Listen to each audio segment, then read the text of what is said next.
Movie recap Tagalog here. Si Kim Wee-jom ay isang tunay na top student. Palaging hinahangaan ng iba ang kanyang mga tagumpay sa pag-aaral, ngunit sa likod ng titulong top student ay isang buhay na nakakalunod sa hirap. Pagkatapos ni Wee-jom mula sa tutoring center, binabantayan ng kanyang ama ang kanyang pag-aaral buong gabi. Kapag nagkamali siya sa pagkukwenta, hinahampas siya ng kanyang ama sa ulo. Tanging kapag tama ang sagot ni Wee-jom sa problema sa kalang niya, mararamdaman ang banayad na haplos sa ulo mula kay Seoktae, kasabay ng papuri sa kanya. Dahil sa bigat ng buhay, unti-unting nakitaan si Wee-jom ng mga palatandaan ng depresyon.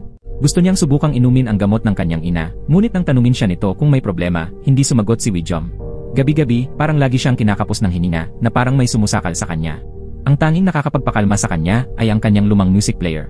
Kaya naman palagi siyang may suot na headphones. Sa hindi malamang dahilan, inilipat siya ng kanyang ama sa ibang paaralan. Nang marinig ng bagong homeroom teacher ang tungkol sa academic performance ni Wee-jom, hindi nito napigilang tumawa. Sa kabila ng papuri ng bagong guro, walang bakas ng tuwa sa mukha ni Wee-jom. Nanatiling walang laman ang kanyang mga mata. Para siyang robot na walang buhay. Inihatid siya ng homeroom teacher sa klase. Habang ipinapakilala siya sa mga kaklase, palihim na pumasok si Yoon-ki sa silid-aralan dahil nahuli ito. Nang makita siya ng guro, napailing na lang ito at sinaway siya ng kaunti. Pagkaupo ni Wee-jom sa kanyang upuan, binigyan ng guro ang bawat estudyante ng papel. Pinagsulat sila ng kanilang mga pangarap sa hinaharap. Kailangang tapusin at ipasa ito kinabukasan. Nang gabing iyon, nakita ni Seoktae ang papel. Agad niyang isinulat ang pangarap ni Wee-jom na maging doktor. Kahit hindi ito gusto ni Wee-jom, wala siyang pagkakataong tutulan ito. Kinabukasan, pagpasok ni Wee-jom sa klase, nasaksihan niya ang isang eksena ng karahasan. Binubugbog ng siga na si Hong-il at ng kanyang grupo ang isang kaklase dahil hindi siya nito ipinagbili ng tinapay. Walang pakialam si Wee-jom sa nangyayari. Tahimik siyang naupo at nag-umpisang gawin ang kanyang takdang aralin. Ngunit sa hindi inaasahan, nahulog ni Hong-il ang music player ni Wee-jom. Mabilis niya itong pinulot at sinuri. Nang makita niyang paulit-ulit na binabangga ni Hong-il ang ulo ng kaklase, agad niyang naalala ang ginagawa ng kanyang ama. Bigla siyang nainis at sumigaw kay Hong-il. Nagulat ang lahat sa naging reaksyon ni Wee-jom. Lalo na si Hong-il, hindi siya makapaniwalang may bagong estudyanteng lumaban sa kanya. Nilapitan niya si Wee-jom at malakas itong sinipa. Walang naglakas loob na pumigil. Tumigil lamang si Hong-il nang tumunog ang bell. Pagkatapos ng klase, muling hinarang ni na Hong-il si Wee-jom. Tinanong siya kung magkano ang pera niya. Nang ilabas ni Wee-jom ang kanyang pitaka, agad itong inagaw ni Hong-il. Nang makita ni Hong-il ang makapal na salapi sa loob, nakumpirma niyang mayaman si Wee-jom. Pinilit ni Hong-il si Wee-jom na i-save ang kanyang numero sa cellphone. Binalaan ni Hong-il si Wee-jom na dapat ay sumagot siya sa mga mensahe niya sa loob ng 10 segundo. Kapag nahuli siya kahit 1 segundo, sasapakin siya. Pagkaalis ni Wee-jom, nagyabang si Hong-il kay Sung-jun. Pero hindi naniwala si Sung-jun na natatakot si Wee-jom kay Hong-il. Wala namang bakas ng takot sa mukha ni Wee-jom. Hindi rin pinaniwalaan ni Hong-il ang sinabi ni Sung-jun. Sigurado siya na nanginginig sa takot si Wee-jom. Pag-uwi ni Wee-jom, inulit lang niya ang parehong routine. Nag-aral siya sa ilalim ng mahigpit na pagbabantay ng ama at sinasaktan ang sarili bago matulog. Kinabukasan, habang hinahatid siya ng ama papuntang paaralan, binalaan siya nito. Kapag mababa ang nakuha niyang score sa susunod na pagsusulit, ililipat siya sa intermediate class sa cram school. Sa mga oras na yon, nag-text si Hong-il. Pinaalalahanan siya nito na huwag kalimutang bumili ng tinapay para dalhin sa klase. Pinatay ni Wee-jom ang kanyang cellphone at hindi pinansin si Hong-il. Pagdating niya sa klase, tinanong siya ni Hong-il tungkol sa tinapay. Sagot ni Wee-jom, nakalimutan niya. Nang makita ang walang emosyon na mukha ni Wee-jom, galit na inagaw ni Hong-il ang kanyang earphones. Na-curious si Hong-il sa music player. Simula ngayon, kanya na raw iyon. Hindi kayang mawala ni Wee-jom ang music player. Kaya tinawag niya si Hong-il at nakiusap na isauli iyon. Maingat na ipinaliwanag ni Wee-jom na mahalaga sa kanya ang bagay na yon. Ngunit sa halip, sinigawan siya ni Hong-il at tinawag na baliw. Pero hindi pa rin umatras si Wee-jom. Ipinagpilitan niyang ibalik ang music player.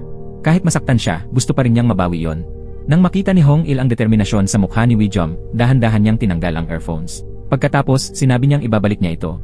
Nang lumapit si Wee-jom, bigla niyang binitiwan ang music player at hinayaang mahulog ito sa sahig. Hindi lang iyon, sinadyang tapakan ni Hong-il ang player at tiningnan si Wee-jom nang may hamon sa mata. Hinampas ni Hong-il sa ulo si Wee-jom at minura siya ng masama. Tinitigan lang siya ni Wee-jom, saka biglang inundaya ng suntok si Hong-il. Tumilapon si Hong-il at nabangga ang desk ni Yoon-ki na nagising dahil doon. Isinuot ni Yoon-ki ang kanyang salamin at tumayo upang umiwas. Hindi matanggap ni Hong-il ang pagkatalo. Inutusan niya ang kanyang mga kasama na isara ang pinto ng silid-aralan. Pagkatapos, sinipan niya si Wee-jom. At doon na nagsimula ang labanan ng dalawa. Nagkagulo ang mga mesa at silya sa buong silid. Walang nagawa ang mga kaklase kundi panoorin lang ang pangyayari. Sa huli, naibaba ni Wee-jom si Hong-il sa sahig. Mahigpit na hinawakan ni Wee-jom ang leeg ni Hong-il. Nang makita ng mga kasamahan ni Hong-il na hindi na maganda ang nangyayari, gusto na nilang pumagitna para pigilan siya, pero hinarang sila ni Yoon-ki. Isa itong labanang harapan na hindi pwedeng pakialaman. Habang sinasakal ni Wee-jom si Hong-il, muntik na siyang mawala ng sarili sa galit.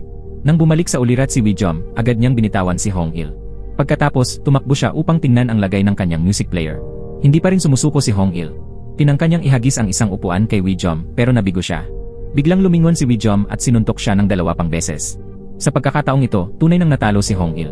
Isinuot muli ni Wee-jom ang kanyang headphones upang pakalmahin ang sarili. Habang hinihingal, bumalik siya sa kanyang upuan. Pagkaupo niya, ipinagpatuloy niya ang kanyang takdang aralin na para bang wala lang nangyari. Pagkatapos ng klase, hinabol siya ni Yoon-ki. Pinuri ni Yoon-ki ang galing ni Wee-jom sa pakikipaglaban at binalaan siyang maghanda sa susunod. Siguradong hindi siya palalampasin ng mga kasamahan ni Hong-il. Habang papunta si Wee-jom sa cram school, inalala niya ang pakiramdam ng pagbubugbog kay Hong-il. Saglit na napangiti si Wee-jom at dahil dito, nakalimutan niyang bumaba sa tamang hintuan. Dahil dito, nahuli siya sa cram school. Nagsimula na ang pagsusulit ng ibang estudyante.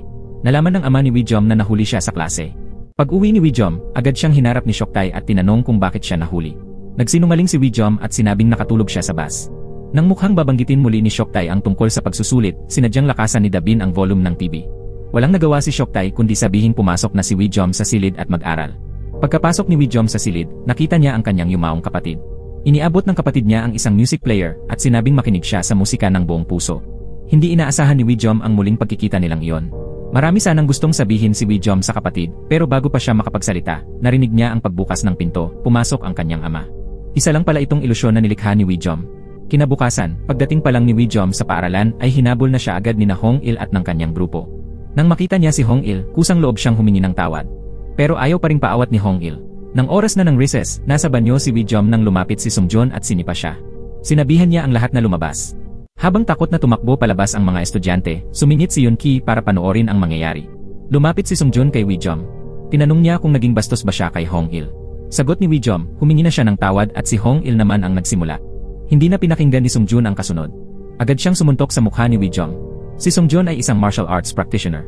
Ang suntok ni Sung-joon ay diretsong nakasakit kay Wee-jom. Inutusan niya si Wee-jom na lumuhod at humingi ng tawad. Habang tensyonado ang sitwasyon, biglang dumating ang homeroom teacher. Akala ng guro ay may mga estudyanteng nagtago sa loob ng banyo para manigarilyo. Nang makita niyang may sugat si Wee-jom, agad niyang inutusan si Yoon-ki na dalhin si Wee-jom sa infirmary. Pagkatapos noon, direktang pinagalitan ng guro si Sung-joon. Hindi inaasahan ng guro na babastusin ni Sung-joon ang isang bagong lipat na estudyante. Tinawag niya si Sung-joon na isang hangal na walang alam sa kadandahang asal. Pati ang pagiging ulila sa ina ni Sung-joon ay pinagtawanan pa ng guro. Dahil sa mga salitang iyon, galit na galit si Sung-joon at pinipigilan ang sarili habang nakasara ang mga kamao. Pagbalik sa silid-aralan, sunod ng sunod si Yoon-ki kay Wee-jom at kinakausap siya. Sinabihan niya si Wee-jom na huwag basta-basta susuntok kay Sung-joon. Kapag nagtimpi siya, baka siya pa ang manalo. Pero wala talagang balak si Wee-jom na lumaban. Hiniling niya kay Yoon-ki na huwag na siyang kausapin. Maya-maya, pagbalik ni Wee-jom mula sa banyo, napansin niyang nawawala ang kanyang music player. Tumawag si Hong-il kay Wee-jom. Pinapapunta siya nito sa isang lugar para doon kunin ang kanyang music player. Nakita ni Yoon-ki si Wee-jom na paalis at sinundan siya habang dala ang kanyang bag. Pagdating nila, hinarap agad ni Sung-joon si Wee-jom at sinabing makipaglaban siya. Kapag natapos ang laban, ibabalik daw ang music player. Ayaw ni Wee-jom makipaglaban pero hindi siya pinaligtas ni Sung-joon. Agad siyang inatake ni Sung-joon dahilan para malito at mahilo si Wee-jom. Wala siyang magawa kundi ilapag ang kanyang bag at lumaban. Sa simula, talagang dehado si Wee-jom. Sa bawat pagkapatumba niya, agad siyang tumatayo. Naggulat si Sung-joon sa katatagan niya. Dahil sa talas ng isip ni Wee-jom, mabilis niyang naanalisa ang bilis at mga galaw ni Sung-joon sa susunod na suntok. Nilito ni Wee-jom si Sung-joon at agad siyang nakaganti. Hindi inaasahan ni Sung-joon na masasapol siya ni Wee-jom. Galit na galit siya at sunod-sunod ang kanyang mga suntok. Naalala ni Wee-jom ang sinabi ni Yoon-ki, kailangan mong lumaban para magkaroon ka ng tsansang manalo. Habang abala si Sung-joon, sinunggaban siya ni Wee-jom at itinulak palapit sa hagdan. Pareho silang nahulog pababa. Sa kabutihang palad, ligtas si Wee-jom pero mukhang nabalian ng paa si Sung-joon. Sinamantala ito ni Wee-jom at paulit-ulit na sinipa ang mga binti ni Sung-joon hanggang hindi na ito makabangon. Ang magagawa na lang ni Sung-joon ay takpan ang kanyang ulo para depensahan ang sarili. Tinitigan ni Wee-jom si Sung-joon habang nasa paanan niya. Galit na galit siyang minumura at binubugbog si Sung-joon. Nang makita ni Hong-il ang pagkatalo ni Sung-joon, nanginginig siya sa takot. Parang demonyo ang tingin niya ngayon kay Wee-jom. Nang senyasan ni Wee-jom si Hong-yeol na ibalik ang music player, wala nang nagawa si Hong-yeol kundi sumunod ng tahimik. Pagkatapos ng laban, nagmamadaling pumunta si Wee-jom sa banyo upang hugasan ang dugo sa kanyang katawan. Samantala, si Yoon-ki ay nakatayo lang sa gilid at nagkomento tungkol sa laban. Biglang tinanong ni Wee-jom si Yoon-ki kung bakit siya tinulungan. Sandaling nag-isip si Yoon-ki at sumagot, marahil ay dahil sa personal na kuryosidad, dahil mula pa noong una niyang makita si Wee-jom, alam na niyang isa itong likas na mandirigma. Sa sandaling yon, tumunog ang telepono niya, may mensahe mula kay Seok-tae. Nagsimula na pala ang mga ekstrang klase ni Wee-jom. Nagtanong si Seok-tae kung bakit wala pa si Wee-jom sa klase. Nataranta si Wee-jom at humiram ng damit kay Yoon-ki. Alam ni Yunki na kailangan ng pumasok ni Wijom, kaya inalok niyang siya na ang maglalaban ng damit. Binigyan din niya si Wijom ng bote ng foundation para matakpan ang sugat sa mukha. Kinabukasan, ipinatawag ang grupo ni Sungjun ng kanilang mga nakatatanda. Ang balitang natalo si Sungjun ng isang nerd ay ikinahiya ng kanilang senior. Hinablot ni Ji-hyuk si Sungjun at sinermunan ito. Anya, sa isang laban, hindi sukatan ng panalo ang dami ng suntok. Kung ibinato na lang sana niya ang isang hollow block sa ulo ni Wijom, tapos na sana ang laban. Inutusan ni Ji-hyuk ang grupo ni Sungjun na mag-isip ng paraan para talunin si Wijom. Dahil sa matinding pressure mula kay Ji-hyuk, nagpa siya si Sungjun na sumugal. Hinintay niya si Wijom matapos ang klase at sinundan ito gamit ang motorsiklo. Paglapit sa tamang distansya, bigla siyang humampas ng matigas na kahoy sa likod ng ulo ni Wijom. Nagulat si Yunki sa biglaang ginawa ni Sungjun. Agad siyang tumakbo kay Wijom at sinuri ang kalagayan nito. Nang makita ang dugong dumadaloy mula sa batok ni Wijom, nais sanang tumawag si Yunki ng ambulansya. Pero pinigilan siya ni Wijom, ayaw niyang malaman ito ng kanyang mga magulang. Pagkatapos niyon, tuluyang nawalan ng malay si Wijom. Habang walang malay, naalala niya ang panahong pumanaw ang kanyang kapatid na si Sukyum. Noong panahong iyon, umiyak ng husto ang kanilang ina hanggang wala ng luha na mailabas. Pagkagising ni Wijom, nasa ospital na siya at si Yunki ang nagdala sa kanya roon. Pagmulat ng mata niya, agad niyang hinugot ang suwero. Kailangan niyang pumunta sa tutoring center. Pinigilan siya ni Yunki. Sa mga sandaling iyon, dumating sa ospital ang ama at ina ni Wijom. Nang makita nilang sugatan ang kanilang anak, pareho silang natulala. Nais malaman ni Shoktae kung ano ang nangyari. Hindi malaman ni Wijom kung paano sasagutin. Agad nagsalita si Yunki para ipagtanggol si Wijom. Anya, nadula si Wijom sa hagdan. Marami na raw nahulog doon noon. Tiningnan ni Shoktae si Yunki mula ulo hanggang paa at tinanong kung pangilan siya sa klase. Nahihiyang sumagot si Yunki na hindi siya magaling sa pag-aaral. Ang sagot niyang ito ay hindi ikinatuwa ni Shoktae. Napansin agad ito ni Yunki kaya agad siyang nagpaalam at umalis. Pagkaalis ni Yunki, paulit-ulit na humingi ng tawad si Wijom sa kanyang mga magulang. Tinitigan siya ni Shoktae sa mata. Sinabihan niya si Wijom na maging mas maingat, huwag magpapasugat o magkasakit. Habang nakaupo si Dabin sa hallway, may isang pasyenteng inaksidente na isinugod sa ospital. Ang itsura ng pasyente ay nagpapaalala kay Dabin sa kanyang yumaong anak. Napahawak siya sa kanyang dibdib at hirap na huminga. Nang mapansin ni Sungjun na tila nahihirapan si Dabin, nilapitan niya ito at tinanong kung ayos lang siya. Nang makita ni Dabin ang uniforme ni Sungjun, inakala niyang kaibigan ito na dumalaw kay Wijom. Nakita ni Sungjun ang maling akala, pero hindi na siya nagpaliwanag. Nang sabihin ni Dabin na ayos lang si Wijom, napabuntong hininga ng ginhawa si Sungjun. Noon pa man, natatakot na siyang baka nasobrahan niya si Wijom. Nang akmang yayayain siya ni Dabin papasok sa silid, agad siyang nagdahilan upang tumanggi. Doon lang napansin ni Dabin ang sugat sa mukha ni Sungjun. Nag-alala siya at sinabing maglagay ito ng gamot. Kung ganito raw ang itsura ng kanyang anak, tiyak na mag-aalala rin ang ina nito. Ang mga salitang iyon ni Dabin ay tila tumama sa damdamin ni Sungjun.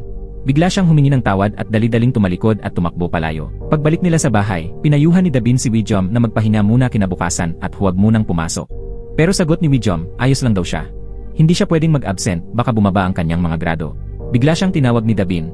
Tinanong niya si Wijom kung galit ba ito sa kanya. Nilapitan niya ang anak upang makausap. Ngunit ang sagot ni Wijom, kailangan na niyang mag-aral, sabay talikod papasok sa silid. Kinabukasan, naghihintay na si Sungjun sa hallway. Nang makita siya ni Wijom, nilapitan niya ito para kausapin. Sinabi niyang wala siyang galit kay Sungjun sa ginawa nito. Dapat ay matapos na ang isyong ito. Binalaan siya ni Sungjun na manahimik na lang at huwag nang magpapansin. Dahil hindi pa rin niya kayang mapatumba si Wijom, pinarusahan siya ni Ji-hyuk. Ipinaliwanag ni Sungjun na hindi na manggugulo si Wijom mula ngayon. Ngunit hindi siya pinakinggan ni Ji-hyuk. Sinabihan niya si Sungjun na dalhin siya kay Wijom. Bago pa makasagot si Sungjun, agad na nagpresenta si Hong-il at siya na ang nagpakita ng daan kay Ji-hyuk. Nang makita ni Yunki na papasok si Ji-hyuk para manggulo sa klase, agad siyang lumapit kay Wijom. Sabi niya, kapag may nangyaring rambol, mapipilitan siyang magsumbong sa homeroom teacher. Galit na tiningnan ni Ji-hyuk sina Yunki at Wijom. Sinabi niyang magkita na lang sila sa rooftop. Pagdating doon, itinuro ni Ji-hyuk ang isang bamboo sword kay Wijom. Tinanong niya kung bakit kailangan pa raw magpakasikat ni Wijom. Sa harap ni Ji-hyuk, tanging sagot ni Wijom ay, pasensya na, kasalanan ko ang lahat. Nakiusap siya na sana patawarin ni Ji-hyuk si Yunki. Hindi inasahan ni Ji-hyuk na magmamakaawa si Wijom para sa iba. Pumayag si Ji-hyuk at sinabihan si Yunki na tumabi. Ngunit pagdating kina Hong-il at Sungjun, hindi niya ito basta palalampasin. Kailangan daw tumanggap si Wijom ng karampatang parusa. Pagkatapos noon, tinawag ni Ji-hyuk si Sungjun. Pinapilit niya si Wijom na humingi ng tawad kay Sungjun at pagkatapos ay inutusan si Sungjun na bugbugin si Wijom. Ang sinabi ni Ji-hyuk ay nagpasaya sa mga taong nakapaligid. Ngunit makalipas ang matagal na paghihintay at walang ginagawa si Sungjun, nagalit si Ji-hyuk dahil hindi siya sinusunod. Malakas niyang hinampas sa binti si Sungjun at pagkatapos ay hinataw ito gamit ang bamboo sword. Habang lalo pang humahataw si Ji-hyuk, mas lalo namang nasasabik ang mga nakapaligid na estudyante. Nang makita ni Wijom na iniinda ni Sungjun ang sakit habang nakakagat ang mga ngipin, hindi na siya nakatiis. Lumapit siya at hinawakan ang bamboo sword. Tinanong ni Wijom si Yunki kung ilan pa ang darating para manggulo kung mawala na si Ji-hyuk. Sagot ni Yunki, dalawa pa, kaya kapag nalampasan ang dalawang iyon, maaari nang tumigil si Wijom sa pakikipaglaban. Dahil alam na niya ang eksaktong bilang, itinapon ni Wijom ang bamboo sword. Kung wala ang bamboo sword, si Ji-Yuk ay parang karaniwang estudyante lang. Direktang inatake siya ni Wijom. Habang naglalaban sila, sinamantala ni Ji-Yuk ang pagkakataon at pinulot muli ang bamboo sword. Nang muli niya itong hawakan, naging mahirap na siyang kalaban. Galit na galit niyang hinampa si Wijom. Pagkabagsak ni Wijom, itinutok ni Ji-Yuk ang bamboo sword sa kanyang leeg at tinanong kung alam ba niya kung ano ang pakiramdam ng takot. Ang nakakasakal na pakiramdam na yon ay nagpaalala kay Wijom sa mga gabi na sinasaktan niya ang sarili. Patuloy na nag-cheer ang mga estudyanteng nanonood para kay Ji-Yuk. Sa sandaling yon, biglang lumapit si Sungjun at sinipa si Ji-Yuk palayo. Nagulat ang lahat sa ginawa ni Sungjun. Agad siyang pinalibutan ng mga estudyante. Galit na galit si Ji-Yuk at sinigawan ang lahat na lumayo. Laban daw nila yon ni Wijom. Alam ni Wijom na ang bentahe ni Ji-Yuk ay ang bamboo sword, kaya sinubukan niya itong kunin. Matapos ang ilang sandali ng pagkakatanggap ng mga palo, sa wakas ay nakuha ni Wijom ang bamboo sword. Itinapon niya ito sa gilid at sunod-sunod na sumuntok kay Ji-Yuk na hindi na ito makaganti. Ang huling suntok ay tumama ng husto at tumilapon si Ji-Yuk. Pagkatapos siyang mapabagsak, pinulot ni Wijom ang bamboo sword at binali ito. Nang matapos ang laban, tumingala si Wijom at pinanood ang isang eroplanong lumilipad sa kalangitan. Habang naghuhugas ng kamay, tinanong niya si Yunki kung sino ang dalawa pang kasunod. Agad namang sumagot si Yunki, sina Sungkyun at Junseo mula sa grade 12. Habang pabalik na sa klase, hirap maglakad si Wijom. Sa oras na yon, may isang taong magara ang pananamit na kusang tumulong sa kanya. Bago pa man maintindihan ni Wijom ang nangyayari, narinig niya ang guro na tinatawag ang taong iyon na Sungkyun. Tinanong ng guro kung bakit hindi siya tumuloy sa faculty room. Sagot ni Sungkyun, pupunta raw siya roon pagkatapos niyang tulungan ang kaklase na may sakit ang binti. Pagkatapos tulungan si Wijom papasok sa klase, tinanong siya ni Sungkyun kung may pera siya dahil nauhaw siya matapos gumawa ng mabuting gawain. Hindi maintindihan ni Wijom ang nangyayari pero inabot pa rin niya ang pera kay Sungkyun. Pagkatapos ng klase, may pagsusulit si Wijom sa tutoring center. Dahil hindi siya magaling sa nakaraang exam, inilipat siya sa intermediate class. Habang ginagawa ang exam, paulit-ulit na pumapasok sa isip niya ang laban, kaya nawalan siya ng konsentrasyon. Pagdating ng oras ng pagsusumite ng papel, 94 lang ang nakuha ni Wijom na malinaw na hindi ang pinakamataas sa intermediate class. Pinagtawanan pa siya ng guro. Nang matapos ang extra class, nasalubong ni Wijom si Sungkyun at ang grupo nito. Kilala na niya kung sino si Sungkyun kaya gusto na niyang tapusin ang lahat. Ngunit iba si Sungkyun. Hindi siya pumunta roon para makipaglaban. Gusto lang daw niyang makipag-usap ng maayos. Dumating ang ama ni Wijom para sunduin siya. Pagkasakay niya sa sasakyan, tinanong agad ni Shoktai kung sino ang mga taong iyon. Nagsinungaling si Wijom, sabi niya nakita lang daw ng mga iyon na pareho silang may suot na school uniform kaya may tinanong lang. Alam agad ni Shoktai na masamang estudyante ang mga iyon. Ayaw niyang makihalubilo si Wijom sa kanila. Ayon sa kanya, may dalawang uri ng kapangyarihan, pansamantala at pamatagalan. Gusto ni Shoktai na makamit ni Wijom ang pangmatagalang kapangyarihan. Napansin ni Wijom na hindi iyon ang daan pauwi, kaya nagtanong siya sa ama. Sagot ni Shoktai, dadalhin siya sa bahay ng kanyang lolo ngayong weekend at sa ngayon, ipapasukat muna siya ng suite. Kakilala raw ng pamilya ang mananahi. Habang nag-uusap sila, nabanggit ng mananahi ang nakatatandang kapatid ni Wijom at tinanong kung kumusta ito. Sa gulat ni Wijom, hindi sinabi ni Shoktai na pumanaw na ang panganay niyang anak. Ngumiti lang si Shoktai at nagsinungaling na maayos daw ang lagay ng anak niya. Kinabukasan, nakita ni Wijom sina Sungkyun at Junseo na naghihintay sa pintuan ng classroom. Sumunod si Sungkyun hanggang sa upuan ni Wijom. Sabi niya, ayaw niyang makipaglaban. Interesado lang daw siya kay Wijom at gusto niyang makipaglaro sa kanya. Tumingin si Sungkyun sa mga tao sa labas ng classroom. Isang salita lang daw niya at walang sinumang maglalakas loob pumasok sa silid. Iyon daw ang kapangyarihan ng isang pinuno. Pero wala iyong halaga kay Wijom. Isa lang si Sungkyun sa mga siga para sa kanya. Ayaw niyang makipaglaro rito. Natawa si Sungkyun sa sinabi ni Wijom. Tumayo siya at ininom ang halos lahat ng laman ng bote ng coke sa kamay niya. Pagkatapos, ibinuhos niya ang natira sa ulo ni Wijom. Nang handa na sanang gumanti si Wijom, agad siyang sinenyasan ni Yunki na huwag padalos-dalos. Pagkatapos ng klase, buong pamilya ni Wijom ay nagpunta para ipagdiwang ang kaarawan ng kanyang lolo. Hindi pinansin ng lolo ni Wijom ang kanyang mga magulang at diretsong dinala si Wijom sa hapagkainan.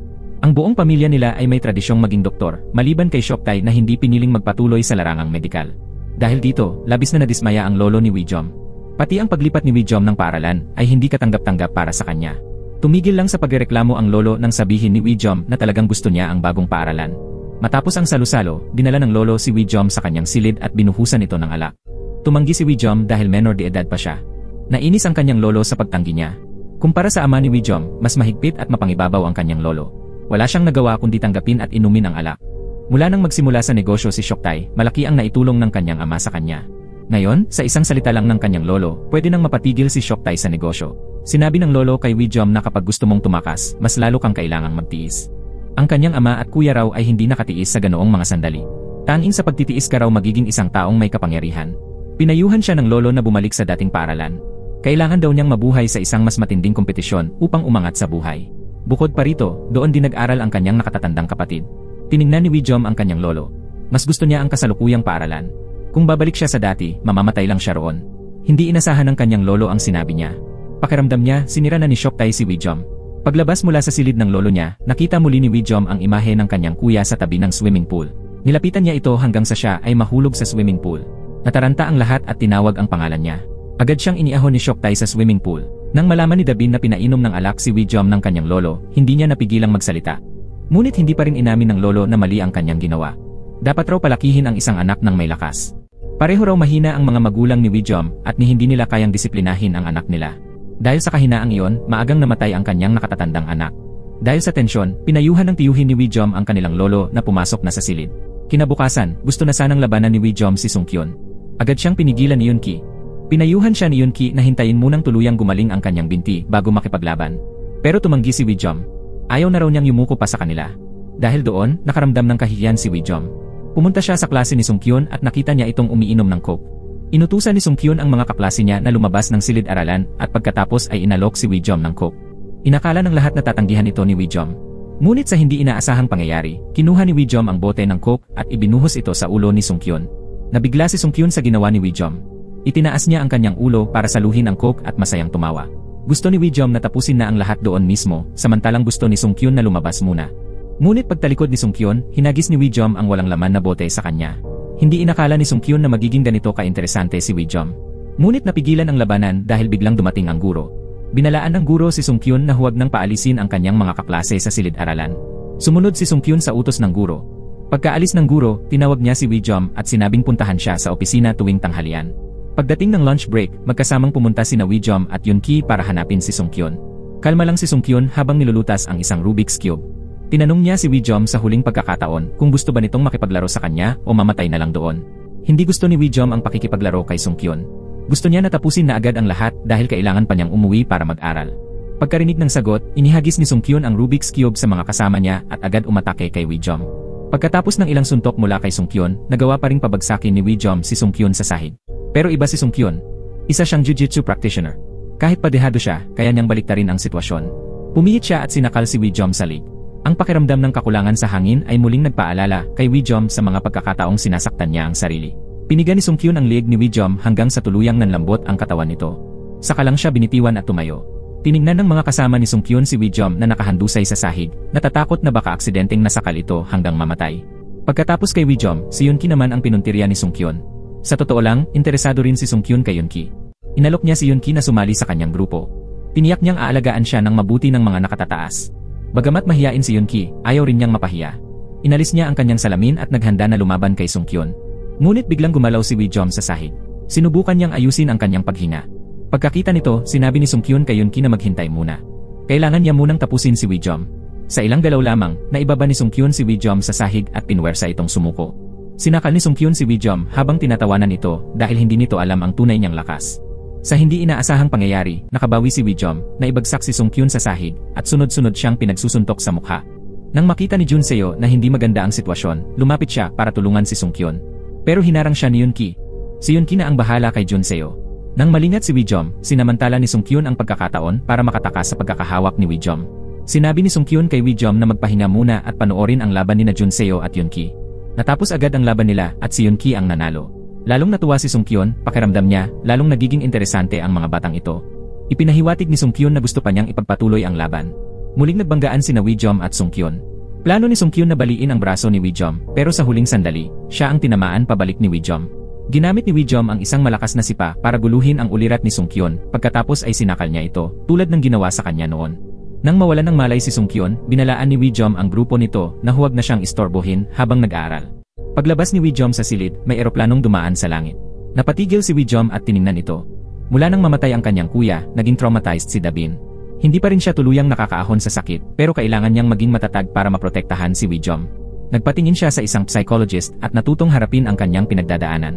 Kinagabihan, hindi makapag-concentrate si Wijom sa kanyang extracurricular class. Napansin ng guro na hindi siya gumagawa ng takdang aralin kaya pinalo siya sa ulo. Bawat hawak ng guro ay nagpaparamdam ng matinding discomfort kay Wijom kaya tinaas niya ang kanyang kamay para pigilan ito. Hindi inaasahan ng guro na susuwayin siya ni Wijom, kaya galit na galit niya itong pinalaya sa klase. Nagalit si Shoktae at pinagalitan si Wijom. Sa pag-explain ni Wijom, inakala ni Shoktae na sinusubukan siyang suwayin. Tinaas niya ang kamay upang saktan si Wijom, pero napigil siya. Sinabi ni Shoktae na tatawagan niya ang center para humingi ng tawad, at kinabukasan ay si Wijom mismo ang magsusori sa guro. Pagkaalis ng ama niya sa kwarto, muling nagsuot ng earphones si Wijom at nahiga. Doon muli niya sinaktan ang sarili. Sa ganitong paraan lang siya nakakaramdam ng katahimikan. Maya-maya, tinawag siya ni Yunki para makipag-usap. Akala ni Wijom ay si Nasungkyun na naman ang may kagagawan, pero hindi iyon ang dahilan. Tinawag siya ni Yunki para ipakita ang isang video ng isang bully sa dati nilang paaralan. Ang pangalan niya ay Yunsu. Si Yunsu ay isang bully na natutuwa sa pananakot ng mga kaibigan niya. Napansin ni Yunki na komportable si Wijom kapag nakikipaglaban, kaya iminungkahi niyang bumuo sila ng grupo para labanan ang mga bully sa paaralan. Pero tumanggi si Wijom. Ang gusto lang niya ngayon ay mag-focus sa pag-aaral. Pagkatapos ay tumayo si Wijom at umalis. Sa mga sandaling iyon, may isang lalaking estudyante na tumakbo papalapit sa kanila. Nagpasalamat ito kay Wijom. Mula nang turuan ni Wijom si Hong-il, hindi na siya inaapi nito. Hindi ito ginawa ni Wijom para sa lahat, ginawa lang niya ito para sa sarili niya.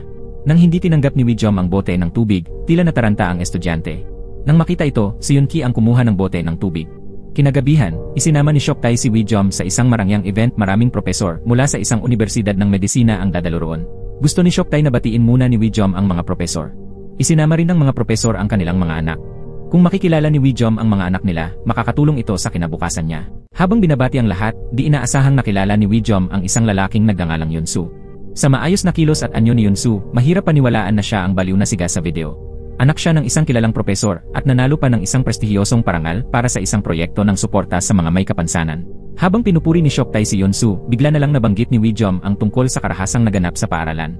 Biglang nabaluktot ang ngiti ni Yunsu. Sabi ng ama ni Yunsu, isa lang daw iyon sa mga malisyosong chismis. Hindi maintindihan ni Shoktae kung anong nangyayari kay Wijom, kaya agad siyang humingi ng paumanhin kina Yunsu at hinila si Wijom palabas. Tinanong ni Shoktae kung bakit niya binanggit iyon. Anya, ang mga talentadong tao ay laging pinupuntirya ng maling balita. Pero sagot ni Wijom, hindi ito chismis. Mismong nakita ni Wijom si Yunsu na nanginikil ng pera sa ibang estudyante. Galit na pinaalalahanan siya ni Shoktae na dalawa lang ang klase ng tao sa mundong ito, ang nang-ipit at ang iniipit. Ganoon talaga kasama ang mundo. Sinabihan ni Shoktae si Wijom na ayusin ang kanyang disposisyon at humingi ng tawad kay Yunsu. Ang trabaho ni Wijom ay maging ganoon ding talentado. Pero sa pagkakataong ito, hindi na siya sumunod sa kanyang ama. Ayaw niyang maging masamang tao tulad nito. Kung patuloy siyang pipilitin ng ama niya, natatakot siyang baka matulad siya sa kanyang kapatid at tuluyang mawala sa mundo. Biglang sinampal ni Shoktae si Wijom. Ayaw na ni Wijom makipagtalo pa. Tumalikod siya at lumayo sa lugar. Pagkalabas, matagal siyang nag-isip. Sa huli, nagtungo siya sa bahay ni Yunki. Nagdesisyon siyang panagutin si Yunsu sa mga kasalanan nito. Kinabukasan, muli na namang binuli ni Yunsu si Sangho. Hindi na ito kinaya ni Sangho. Kinagabihan, umakyat si Sangho sa bubong ng paaralan na may balak tapusin ang kanyang buhay. Nang malapit na siyang tumalon, natakot siya at umatras. Umupo si Sangho roon, hawak ang kanyang ulo, litong-lito at walang magawa. Nang matagpuan si Sangho ng grupo ni Yunsu, kinalagkad nila ito pababa sa schoolyard at binugbog na parang punching bag. Ang sakit ni Sangho ay naging kasiyahan ng mga salbahe. Sa mga sandaling iyon, may dalawang figura na may pulang hood ang lumitaw. Sila ay sina Yunki at Wijom. Nang tanungin ng mga junior ni Yunsu kung sino sila, ipinakilala ni Yunki ang sarili nila bilang mga superhero ng paaralan. Agad sumugod si Wijom kay Yunsu, habang si Yunki ang humarap sa mga alalay ni Yunsu. Mabilis matuto si Wijom. Kaya niyang kopyahin ang galaw ng iba at gawing sarili niya. Habang binubugbog si Yunsu, ginamit ni Wijom ang mga suntok sa boxing ni Sungjon. Pero hindi rin basta-basta si Yunsu. Matagal na siyang nag-aral ng Muay Thai. Nang makita ni Yunki na dehado si Wijom, agad siyang sumaklolo. Naintindihan ni Wijom ang nais ni Yunki, kaya agad siyang lumingon at tinapos ang natitirang alalay. Pero kahit si Yunki ay hindi rin sapat para tapatan si Yunsu. Pagkatapos ni Wijom sa alalay, sinabi niya kay Yunki na magpahinga na. Pagkatapos, sumugod muli si Wijom at binugbog si Yunsu hanggang sa malito ito. Tinapos niya ito sa pamamagitan ng isang spinning kick. Pagkatapos nito, sinabi ni Yunki kay Wijom na kunin ang cellphone at i-video siya. Tinawag ni Yunki si Sangho upang si Yunsu ay yumuko at humingi ng tawad. Sinabi ni Yunki kay Sangho na kung ayaw niya, pwede niyang hindi patawarin si Yunsu. Hinikayat pa ni Yunki si Sangho na bugbugin si Yunsu gaya ng ginawa nito sa kanya noon. Galit na galit talaga si Sangho kay Yunsu. Sa tulong ng pang-udyok ni Yunki, bigla siyang sumugod at sinipa si Yunsu. Ang unang tagumpay na ito ay nagpasaya ng husto kina Yunki at Wijom. Bumili pa si Yunki ng beer para ipagdiwang ang tagumpay. Ipinadala ni Wijom kay Yunki ang video ng paghingi ng tawad ni Yunsu. Sino nang mag-akalang darating ang araw na matatakot din si Yunsu. Pagkatapos ng selebrasyon, agad na nagpalit ng uniforme pabalik sina Yunki at Wijom. Si Yunki ang naatasang mag-uwi ng damit para labhan. Bago maghiwalay, gusto sanang yayain ni Yunki si Wijom kumain, pero tumanggi si Wijom. Kailangan pa niyang pumunta agad sa cram school. Malungkot na pinanood ni Yoonki si Wijom habang papalayo. Pagkatapos ay pumunta siya sa ospital para bisitahin ang kaibigang si Yuntay. Ikinuwento niya kay Yuntay kung paano lumuhod si Yunsu, pero kahit anong kwento ni Yoonki, hindi nagpakita ng reaksyon si Yuntay. Tila si Yuntay ay isa rin sa mga naging biktima ni Yunsu. Kinabukasan, sabay na kumuha ng midterm exam sina Wijom at Yoonki. Seryosong sinagutan ni Wijom ang pagsusulit, habang si Yoonki ay pabaya lang at natulog pa. Sa oras ng break, inutusan ni Il si Sungjoon na hulihin si Wijom at iabot kay Jiyok. Kung hindi siya patatawarin ni Jiyok. Pero dahil bumalik na sa boxing training si Sungjoon, ayaw na niyang makisangkot pa sa mga kaguluhan. Hindi nasiyahan si Hong Il, kaya patuloy pa rin siyang nangumbinsi kay Sungjoon. Eksaktong nakita ni Wijom ang eksenang ito at agad siyang lumapit upang balaan ang mga siga na huwag nang guluhin si Sungjoon. Hindi pa rin nasiyahan si Hong Il pero natatakot siya sa lakas ni Wijom kaya napilitan na lang siyang umalis. Tiningnan ni Sungjoon si Wijom na may malalim na iniisip. Noong una, sina Hong Il at ang grupo niya ay parang normal na mga kamag-aral lang, pero nang mapansin nilang mas makapangyarihan ang kanilang mga kamao, naging mapang-abuso na sila. Natatakot si Sungjoon na baka maging ganoon din si Wijom. Sa araw na yon, may bagong estudyanteng lumipat na nagngangalang Goljay. Inilagay siya sa parehong klase ni Sungkyun. Pagkapasok pa lang sa silid-aralan, pinili agad ni Goljay ang isang upuang nasa sulok ng silid. Pero sa kasamaang palad, iyon pala ang upuan ni Sungkyun. Pagbalik ni Sungkyun at nakita niyang may nakaupo sa pwesto niya, galit siyang sumigaw kay Goljay. Tumayo si Goljay para humingi ng paumanhin kay Sungkyun. Pero humingi ng pera si Sungkyun. Hindi na nakipagtalo si Goljay at agad na naglabas ng makapal na pera. Bago niya ito ibigay, may hiningi muna siyang isang bagay. Gusto lang ni Goljay na makapag-aral ng tahimik at umaasa siyang matutulungan siya ni Sungkyun sa bagay na yon. Hindi inasahan ni Sungkyun na ang isang bagong estudyante ay maglalakas loob na humiling sa kanya. Kaya't sinabi niya kay Goljay na dapat siyang magbayad ng 100,000 won kada buwan. Kung hindi, pagbabayaran niya ito gamit ang katawan niya. Nakita ni Goljay na tila gusto siyang saktan ni Sungkyun kaya umiwas siya sa unang suntok. Ayaw makipaglaban ni Goljay pero gustong-gusto siyang saktan ni Sungkyun. Matapos umiwas ng ilang beses, napilitan si Goljay na lumaban pabalik. Sa mga sandaling iyon, biglang dumating ang guro. Wala nang nagawa si Sungkyun kundi bumalik sa kanyang upuan. Sa oras ng break, lalo pang uminit ang ulo ni Sungkyun kaya nakaisip siya ng plano. Pagsasabungin niya sina Wijom at Goljay. Nakuha agad ni Hong ilang ibig sabihin ni Sungkyun. Agad siyang bumalik sa classroom at sinabi kay Wijom na ang bagong estudyante ay balak kontrolin ang buong paaralan. Binugbog daw nito si Sungkyun at susunod ay si Wijom na. Nang marinig ito, agad hinanap ni Wijom si Goljay. Nabahala si Goljay sa pagkaistorbo sa kanya, kaya't inimbitahan niya si Wijom na pumunta sa isang lugar para mag-usap. Ramdam ni Goljay na may hindi pagkakaunawaan. Hindi siya lumipat ng paaralan para makipag-away. Ang banggaan nila ni Sungkyun ay purong self-defense lang. Biglang nagalit si Wijom at sumugod kay Goljay. Agad siyang natamaan ng ilang beses ni Goljay. Nakita ni Yoonki na nagmamadali si Wijom, kaya't dali-dali siyang sumunod para pigilan ito. Pinayuhan ni Yoonki si Wijom na tumigil na. Hindi siya ubra kay Goljay. Pagkatapos, humingi ng paumanhin si Yoonki kay Goljay. Ipinaliwanag niyang wala talagang balak makipaglaban si Wijom. Nais lang nitong maprotektahan ang sarili at inakala niyang kakampi ni Goljay ang mga siga sa paaralan. Biglang tumingin si Goljay kay Wijom at nagtanong kung may pinagkaiba ba talaga ang ginagawa ni Wijom sa mga siga. Agad na sumagot si Wijom na pinarurusahan lang niya ang mga gago na nambubuli ng ibang tao. Naging interesado si Goljay kay Wijom. Tinanong ni Goljay kung sino ba ang nagdedesisyon kung ang isang tao ay gago o hindi. Isa ba si Wijom sa mga mabubuting tao o isa ring gago sa paningin ng iba? Ang mga taong gumagamit ng kamao para lutasin ang problema ay kadalasang masama ang kahihinatnan. Pagkaalis ni Goljay, tinuruan ni Yoonki si Wijom. Ang pinanggalingan ni Goljay ay tinatawag na experimental school. Halos reformatoryo ito, isang lugar para sa mga may violent tendencies. Doon, hinihikayat ng mga guro ang mga estudyanteng mag-away at hinahati pa sila batay sa lakas. Kailangan nilang lumaban araw-araw hanggang matalo nila ang lahat ng estudyante sa paaralan. Ang mananalo ay ililipat sa regular na paaralan. Ang paglipat ni Goljay sa kasalukuyang paaralan ay ibig sabihin, siya ang naging pinuno doon. Kaysa banggain si Goljay, mas makabubuti kung makuha siya ni Wijom na kakampi. Sa sandaling yon, nakita ni Yoonki na sinusundan ni na Sungkyun si Goljay. Kaya't agad niyang kinuha ang bag at sumunod para makinig sa pag-uusap. Napansin din ni Goljay na may mga taong sumusunod sa kanya. Kaya't sinadya niyang pumunta sa isang dead end at hinintay sila doon. Hinarap ni Goljay si Sungkyun. Muling sinabi ni Goljay na gusto lang niyang mamuhay ng tahimik sa paaralan. Ngunit gusto pa rin ni Sungkyun na makipaglaban hanggang dulo. Issue raw ito ng kanyang pride. Wala nang ibang pagpipilian si Goljay kundi lumaban kina Sungkyun at Junseo. Sa buong laban, si Goljay ang may lamang. Nang matalo na sina Sungkyun at Junseo, natakot ang mga kasamahan nila at nagbigay daan kay Goljay. Papalayo na si Goljay nang habulin siya ni Yoonki at tinawag siya pabalik. Muli siyang humingi ng tawad sa hindi pagkakaunawaan sa rooftop noong una. Pagkatapos ay tinaas ni Yoonki ang cellphone sa kanyang kamay na nagsasabing may video siya ng laban ni Goljay. Hindi ito ginawa ni Yoonki para isuplong si Goljay. Gusto lang niyang ipaalala na may utang na loob si Goljay sa kanya. Baka sa ibang pagkakataon, kailanganin ni Yoonki ang tulong ni Goljay. Kinagabihan, napagalitan si Wijom ng kanyang ama. Pagka-uwi pa lang niya, nakita na agad ni Shoktae ang bagsak na resulta sa midterm at ang madalas na pagiging late sa cram school, kaya't nagalit siya.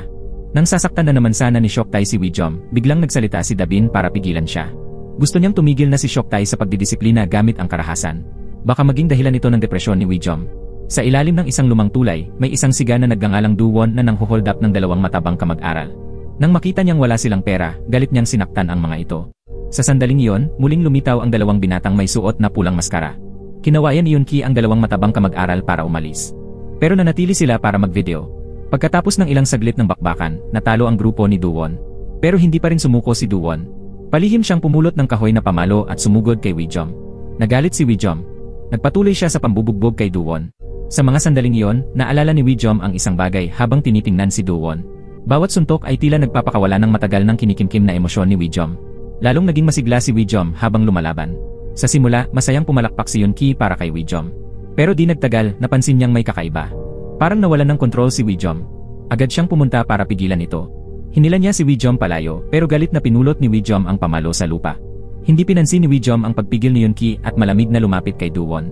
Sa takot ni Yunki, biglang pinukpok ni Wijom ang pamalo sa kahoy na estante sa likod niya. Doon lang nakahinga ng maluwag si Yunki. Pagkaalis nila sa ilalim ng tulay, tinanong ni Wijom si Yunki kung nakapagsigarilyo na siya. Sabi ni Yunki, naninigarilyo siya noon sa middle school pero matagal na siyang tumigil. Pakiramdam daw niya ay sumasakit lang ang lalamunan niya sa sigarilyo. Naalala ni Wijom ang laban kanina. Gusto raw talaga niyang sumubok manigarilyo. Naalala naman ni Yunki ang itsura ni Wijom kanina. Tinanong ni Yunki kung anong nangyari at bakit ganoon siya kaagresibo. Halos nakagawa na siya ng malaking gulo. Ang ginawa niya ay halos hindi na naiba sa mga masamang gang. Tinanong ni Wijom si Yunki kung nagsisisi na ba ito ngayon at pinaalalang si Yunki ang nagyaya sa kanya noon. Habang nagkakatitigan sila sa tensyon, biglang tumunog ang cellphone ni Yunki, nagising na si Yuntay sa ospital.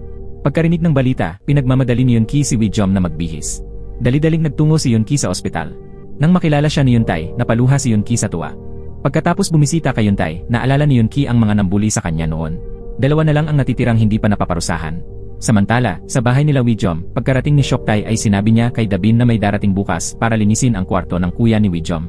Mukhang naapektuhan si Wijom ng kwartong iyon. Nagulat si Dabin sa desisyon ni Shoktae. Pero sabi ni Shoktae, sapat na ang kanilang pagdurusa. Panahon na raw para mag-focus kay Wijom. Nabanggit ni Dabin si Wijom at tinanong si Shoktae kung napapansin ba niyang laging may sugat sa mukha ang anak nila o kung brado lang ang iniintindi niya. Hinala ni Dabin, baka lumalaban si Wijom para makabawas ng stress, kagaya ng kuya niya noon na nanakit din sa kanya. Sa mga sandaling iyon, bumalik si Wijom. Pagkapasok pa lang niya sa bahay, agad siyang pinapunta ni Shoktae para ibigay ang music player. Tinanguan ni Dabin si Wijom para pumasok sa kwarto. Pero tinawag siyang muli ni Shoktae. Nagtaka si Wijom. Ang music player na yon ay mahalagang bagay ng kanyang kuya. Gusto ni Itay na maging kagaya ng kuya si Wijom. Kaya, ano ang masama kung itatago niya ang music player? Tinanong ni Wijom si Itay kung alam ba niya kung bakit gustong-gusto ng kanyang kuya ang music player na yon. Sabi ng kuya niya, kapag isinusuot niya ang headphones, para siyang napupunta sa isang lugar kung saan wala ang kanilang ama. Ang ama ang pumatay sa kuya ni Wijom. Napatulala ang kanyang mga magulang sa mga salitang iyon. Tinitigan sila ni Wijom. Sa kanyang isipan, nakita ni Wijom ang imahe ng kanyang kuya na sinasakal siya. Lumabas na bago mawala sa mundo ang kanyang kuya, ilang beses siyang pinahirapan nito. Kinagabihan, nagtungo sina Wijom at Yunki para hanapin ang siga na si Doil. Bago sila kumilos, pinaalalahanan ni Yunki si Wijom na huwag sanang maging kasing init ng ulo kagaya noong huli. Napapansin ni Yunki na tila mas delikado na ngayon ang ugali ni Wijom. Pagpasok nila sa silid, nadatnan nilang naghihintay na si Doil. Nagpasama pa ito ng mas maraming tao. Nakaramdam ng masamang kutob si Yunki. Pero si Wijom walang pakialam. Pagkatapos ng ilang saglit na laban, napalugmok sina Wijom at Yunki. Nahuli sila ng mga tauhan ni Doil.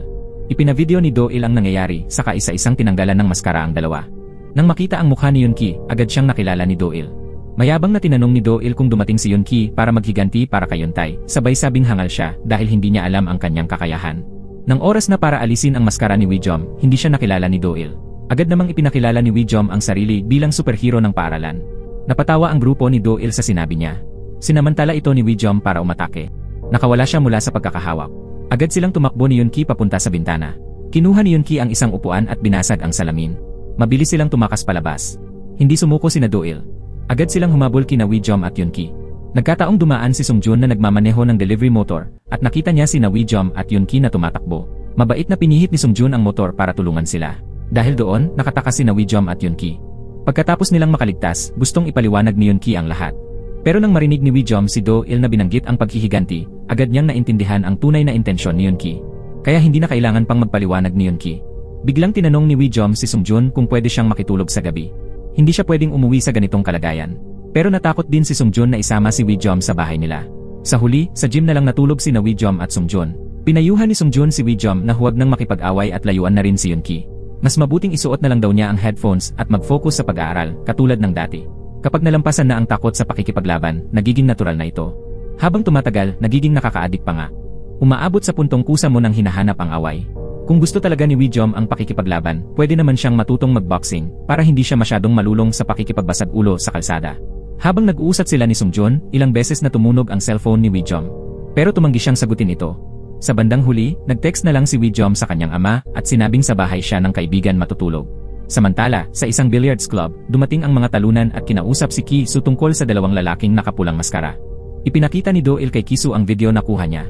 Interesado si Ki-soo sa lalaking nagpakilalang bayani ng paaralan. Pumayag si Ki-soo na asikasuhin ang dalawang lalaking nakamaskara, basta't dadagdagan ang gantimpala. Wala namang problema sa pera ang pamilya ni Yunsu. Kaya mabilis lang naayos ang kasunduan. Kinabukasan, pumunta si Ki-soo sa paaralan ni Wijom. May hinuli siyang estudyante at tinanong kung saan matatagpuan ang mga ito. Pero wala ring alam ang estudyante, kaya uminit ang ulo ni Ki-soo. Narinig ni Sungkyun na may nagyayabang sa kanyang teritoryo, kaya dinala niya ang estudyante kay Ki-soo. Nang makita siya ni Ki-soo, agad niyang inutusan si Sungkyun na tawagin si Yoonki. Hindi makapaniwala si Sungkyun na inuutusan lang siya. Nang hindi siya sumunod, agad siyang pinarusahan ni Ki-soo. Sinubukan ni Sungkyun na lumaban, pero hindi siya umubra. Sa huli, nabali ang isa niyang binti. Natakot ang mga kasama ni Sungkyun nang makita ang nangyari, kaya agad silang tumakbo para tawagin si Yoonki. Pagdating ni Wijom, gusto na agad niyang labanan si Ki-soo. Agad siyang pinigilan ni Yoonki. Ito raw ay pansariling alitan ni Yoonki. Gusto niyang siya ang humarap kay Ki-soo. Habang nakatitig kay Ki-soo, naalala ni Yoonki ang mga nangyari noon. Pinilit sila ni Ki-soo ni Yuntay na mang-hold up ng mga kamag-aral. Noon, ibinigay ni Yoonki ang sariling pera at nagsabing siya ang nagnakaw. Pero iba si Yuntay. Matapat niyang sinabi na wala siyang ninakawan, kaya nagalit sa kanya ang mga siga. Pinayagan nilang makaalis si Yoonki. Bago siya umalis, tinitigan pa ni Yoonki si Yuntay nang may pag-aalala. Ayaw kasing madamay ni Yuntay ang kapatid, kaya sinabi niyang lumakad na si Yoonki nang walang inaalala. Hindi pa man nakakalayo si Yoonki ay nagsisi na siya. Nagpasya siyang bumalik para kay Yuntay. Pero kakaunti pa lang ang kanyang hakbang, may narinig na siyang kaguluhan. Napatitig siya sa itaas, at nakita niyang tinutulak si Yuntay ng mga siga sa gilid ng rooftop. Gusto sanang iligtas ni Yoonki si Yuntay. Pero wala siyang nagawa. Napanood na lang niya si Yuntay na mahulog. Pagbalik sa kasalukuyan, nagdesisyon si Yoonki na hindi na siya tatakbo. Dire-diretso siyang sumugod kay Ki-soo. Tiningnan siya ni Ki-soo nang may paghamak. Sa ilang galaw lang, napalipad niya si Yoonki. Pagkatapos ay tumingin siya kay Wijom. Tinanong ni Ki-soo si Wijom kung siya ba'y inutusan lang ni Yoonki para maghiganti. Wala namang pakialam si Wijom sa alitan nila. Naiinis lang siya sa mga siga. Kaya gusto niyang bugbugin ang mga ito. Pagkasabi niya niyon, sumugod agad si Wijom kay Ki-soo. Sa simula, minamaliit ni Ki-soo si Wijom. Kaya siya ang nasaktan ng husto. Pero nang seryosohin na ni Ki-soo ang laban, agad na napunta sa alanganin si Wijom. Nabali pa nga ang kanyang braso. Gumulong si Wijom sa sahig habang hawak ang braso. Nang makita ito, lalo pang piniga ni Ki-soo ang nabaling braso ni Wijom. Sinabihan pa siya na piliin ng mabuti ang mga kaibigan. Kapag mali ang pinili, maaaring maparalisa siya habang buhay. Ayaw pa sanang tumigil ni Ki-soo. Pumulot siya ng gitara. Itinaas niya ang mga binti ni Wijom. Maliwanag ang balak ni Ki-soo, gusto niyang baliin ang mga binti ni Wijom. Sa sandaling yon, dumating si Goljay. Sinabihan niya si Ki-soo na tumigil na at huwag nang palalain pa ang gulo. Alam ni Ki-soo kung sino si Goljay. Kahit ayaw niya, sumunod na rin siyang umalis. Bago umalis, dinampot pa ni Ki-soo ang music player ni Wijom. Sinabi niyang kunin ito ni Wijom kung gusto niya. Tumingin si Goljay kay Yoonki. Ngayong araw na ito, bayad na raw lahat ng utang niya. Nakahandusay si Wijom sa sahig. Pumalabo ang kanyang isipan. Naalala niya ang panahong nag-aaral ang kanyang kuya na si Sukyum para sa college entrance exams. Iyon marahil ang pinakamabigat na panahong naranasan ni Sukyum. Mahigpit ang bantay sa kanya ng kanilang ama. Sa tuwing matatapos mag-aral si Sukyum, lalapit siya kay Wijom. Tapos ay sasakalin niya ito. Hindi titigil si Sukyum hanggat hindi naagaw ni Wijom ang kanyang headphones. Doon lamang tila natauhan si Sukyum. Nang makita niyang gumugulong si Wijom sa sahig, bigla siyang tumawa ng kakaiba. Pagkatapos patuloy pa niyang sinaktan si Wijom. Matapos malaman ni Dabin ang tungkol dito, hindi niya pinigilan si Sukyum, sa halip ay inalo pa niya ito. Sa tuwing na-stress si Sukyum, si Wijom ang pinagbubuntungan niya ng galit. Noong nakapasa si Sukyum sa entrance exam para sa medical school, inakala ni Wijom na matatapos na ang lahat. Ngunit hindi pala. Makalipas lamang ang isang buwan, umuwi si Sukyum at sinabing gusto na niyang tumigil sa pag-aaral. Galit na galit si Shoktay. Pinagalitan niya si Sukyum. Nang gabing iyon, muling lumapit si Sukyum kay Wijom. Akala ni Wijom ay maglalabas lang ng galit si Sukyum. Pero naupo lang si Sukyum at nakipag-usap kay Wijom. Iniwan niya ang music player saka bumalik sa kanyang silid. Pagkatapos noon, tumalon siya mula sa bintana. Nagising si Wijom mula sa kanyang panaginip, habol ang hininga. Nasa ospital na si Wijom sa mga oras na yon. Sinabi pa rin ni Yunki na nahulog lang daw si Wijom sa hagdan. Ngunit sa pagkakataong ito, hindi na naniwala si Shoktae kay Yunki. Nang makita niyang gising na si Wijom, agad niya itong kinumpronta. Ipinangako niyang ipakukulong niya ang taong nanakit sa kanyang anak. Tinitigan ni Wijom ang mukha ng kanyang ama. Pagkatapos ay sinabi niya na ang taong nagpasama sa kanya ay si Yunsu. Gusto ni Wijom makita kung ano ang gagawin ng kanyang ama laban kay Yunsu. Pagkarinig ng pangalang Yunsu, bigla na lang natahimik si Shoktae. Kinabukasan, nagtungo si Shoktae sa paaralan para magsumite ng aplikasyon ng pag-withdraw ni Wijom. Pagka-discharge ni Wijom mula sa ospital, agad siyang ipapadala ni Shoktae sa Amerika para mag-aral. Pagkatapos ng klase, binisita ni Yunki si Yuntay. Medyo malinaw na ang ulirat ni Yuntay, pero hindi pa rin siya makalakad mag-isa. Tinanong siya ni Yunki kung galit ba ito sa kanya. Hindi raw siya dapat umalis. Hindi inasahan ni Yuntay na ganoon ang iniisip ni Yunki. Ang totoo, si Kisu at ang mga siga ay tumaya silang babalik si Yunki. Nang makita nilang talagang bumalik si Yunki na ang piniling pagtuunan ni Kisu at pinatawad si Yuntay. Ayaw ni Yuntay na bumalik si Yunki at mapahamak, kaya siya na ang nagprovoka. Nagalit si Kisu at hinila si Yuntay sa gilid ng rooftop. Matapos ipaliwanag ang lahat, nawala ang bigat sa puso ni Yunki. Nang gabi, nagpatuloy ang mga guni-guni ni Wijom. Nakita niya si Sukyum na bumisita sa kanya. Nang lumingon at umalis si Sukyum, tumayo si Wijom at sumunod. Nang magising si Dabin, hindi niya makita si Wijom. Naghanap siya sa kung saan-saan, puno ng pag-aalala. Pagdating niya sa rooftop, nagulat at natakot siya nang makita si Wijom na nakaupo sa railing, tila inaalala ang pagkamatay ni Sukyum. Labis ang takot ni Dabin. Nagmakaawa siya kay Wijom na bumaba. Humingi siya ng tawad dahil hindi niya naprotektahan sina Sukyum at Wijom. Alam ni Dabin na parehong dumaan sa matinding hirap ang kanyang dalawang anak. Alam din niyang sobra-sobra ang ginawa ni Shoktae. Pero dahil sa kanyang kasakiman sa kasikatan, pinilit ni Dabin ang kanyang dalawang anak na tiisin ang lahat. Habang nagsasalita, lalo siyang nainis at nabalisa. Nang hindi na niya makayanan, hinawakan niya ang kanyang dibdib at napaupo sa sahig. Lalong naging hindi na matiis ang hirap sa paghinga. Sa sandaling iyon, may isang kamay na lumitaw at inalalayan siyang tumayo. Nang makita ni Dabin na nakaalis na si Wijom sa panganib, agad niya itong niyakap ng mahigpit. Pagkatapos noon, magkasamang bumalik sa kwarto ng ospital si Dabin at ang kanyang anak. Pagkabukas pa lang ng pinto, nakita na nila si Shoktae na naghihintay. Ipinahayag nito na ipapadala na si Wijom sa Amerika. Ayaw ni Wijom na lumipat ng paaralan, pero hindi siya pinakinggan ni Shoktae. Hinila ni Dabin palabas si Shoktae. Halos mawalan na siya ng anak. Simula ngayon, siya na mismo ang magpoprotekta kay Wijom. Kinabukasan, papunta na sana si Goldjay sa paaralan nang harangin siya ng grupo ng mga siga. Lahat sila ay tauhan ni Kisu na gustong maghiganti. Gusto na ni Goldjay na tapusin agad ang gulo. Agad siyang sumugod para tapusin ang mga hamak na kalaban. Ngunit may lumitaw na mas mabagsik na grupo. Sa gitna ng gulo, naatake si Goldjay nang hindi niya inaasahan, nahilo siya matapos tamaan sa ulo. Lumapit ang isa pang lalaki at mahigpit siyang niyakap. Pagkatapos, ibinagsak siya ng malakas sa lupa. Dahil sa matinding bagsak, na-dislocate ang balikat ni Goldjay. Nang makita niyang patuloy pa rin sa pananakit ang grupo, desperado niyang hinanap ang paraan para makatakas. Ngunit kakaunti pa lang ang kanyang natatakbuhan nang biglang lumitaw si Kisu at sinipa siya. Sa mga oras na yon, doon pa lang nagsisimula ang laro ni Kisu. Gusto niyang makipaglaban ng one-on-one kay Goldjay. Alam ni Kisu na na-dislocate ang balikat ni Goldjay. Kaya't doon niya ito inatake ng paulit-ulit. Ngunit ayaw din magpatalo ni Goldjay. Alam niyang hindi pa gumagaling ang bukong-bukong ni Kisu. Kaya't sinamantala niya ito at ilang beses na sinipa ang binti ni Kisu. Pagkatapos, sinundan niya ito ng sunod-sunod na suntok na nagdulot ng pagdugo ng bibig ni Kisu. Galit na muling sumugod si Kisu. Ngunit agad nang hawak sa leg ni Kisu si Goldjay. Nang makita niyang tumigil na sa pagpupumigla si Kisu, pabayan niyang binitawan ito. Hindi inaasahan ni Goldjay na umaarte lang pala si Kisu. Agad siyang gumanti at muling pinabagsak si Goldjay sa lupa. Pinagpapatuloy niya ang pananakit hanggang sa hindi na makalaban si Goldjay. Binalaan ni Kisu si Goldjay na huwag nang makialam sa buhay ng iba. Inutusan niya ang kanyang mga tauhan na tapusin na ang laban at saka siya umalis sa eskinita. Nang malaman nito ni Yunki, dali-dali siyang pumunta sa ospital para bisitahin si Goldjay. Sa mga oras na yon, balot na sa benda si Goldjay. Pagkatapos ma-discharge sa ospital si Wijom, umupa ng apartment si Dabin para sa kanilang mag-ina. Doon muna nanatili si Wijom upang makapagpagaling. Si Dabin naman ay naghanda na ring bumalik sa trabaho. Kapag tuluyang gumaling na ang sugat ni Wijom, saka na nila pag-uusapan ang tungkol sa pag-aaral. Simula noon, hiniling ni Dabin na magpahinga muna si Wijom at masanay ng ngumiti. Sinusuportahan niya ang kahit anong gustong gawin ni Wijom. Kinagabihan, pumunta si Yunki kay Kisu upang hingin pabalik ang music player ni Wijom. Biglang natuwa si Kisu. Dinala niya si Yunki sa parking lot at sinabihang magsimula na. Bagaman hindi pa rin kayang tapatan ni Yunki si Kisu, ngayong pagkakataon ay medyo nabugbog niya si Kisu. Pagkalipas ng ilang sandali ng labanan, biglang nawala ng gana si Kisu.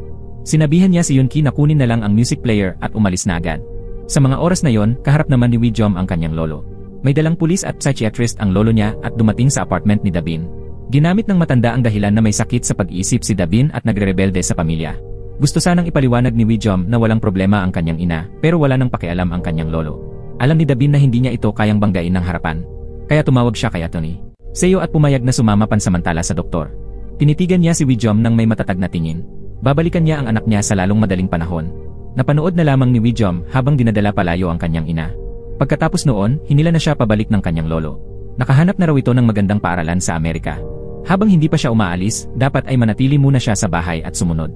Sa sandaling iyon, nakatanggap si Wijom ng tawag mula kay Yunki. Pagdating sa isang pulang ilaw, sinamantala niya ang pagkakataon at binuksan ang pinto ng kotse para tumakas. Gusto sanang habulin ni Shoktay pero hindi na siya nakaabot. Napatitig na lang siya nang walang magawa habang papalayo si Wijom. Dumating si Wijom sa lugar kung saan sila magkikita ni Yunki. Ibinigay ni Yunki ang music player pabalik kay Wijom. Humingi rin siya ng tawad sa abalang na idulot niya rito. Sinabi rin ni Yunki na inayos niya ng kaunti ang device. Ngayon, maaari na ulit itong gamitin. Alam ni Yunki na kailangan nang pumunta ni Wijom sa Amerika. Maaaring iyon na ang huli nilang pagkikita. Matapos magpaalam kay Yunki, isinuot ni Wijom ang headphones. Pinakinggan niya ang awit at naalala ang kanyang kapatid na si Sukyom. Kinaumagahan, pumunta si Wijom sa paaralan ni Kisu at hinintay siya sa gate. Pagkakita kay Wijom, hindi maitago ni Kisu ang gulat. Sinabihan niya si Wijom na sumama sa kanya pero tumanggi ito. Gusto ni Wijom na tapusin na ang lahat sa lugar na yon. Pagkakita sa braso ni Wijom na nakakast pa, hindi napigilan ni Kisu na maliitin siya. Kakasimula pa lang ng laban pero nahilo na agad si Wijom sa bugbog ni Kisu. Umabot pa ang kanilang away sa gitna ng kalsada. Pagkalipas ng ilang sandali, napagod na si Kisu. Sinamantala ito ni Wijom para lumaban pabalik. Ang suntok ni Wijom ay lalong nagpagalit kay Kisu. Bigla siyang sumugod, hinablot si Wijom at ibinato ito sa isang sasakyan sa tabi. Buong katawan ni Wijom ang bumangga sa bintana ng kotse at nabasag ito.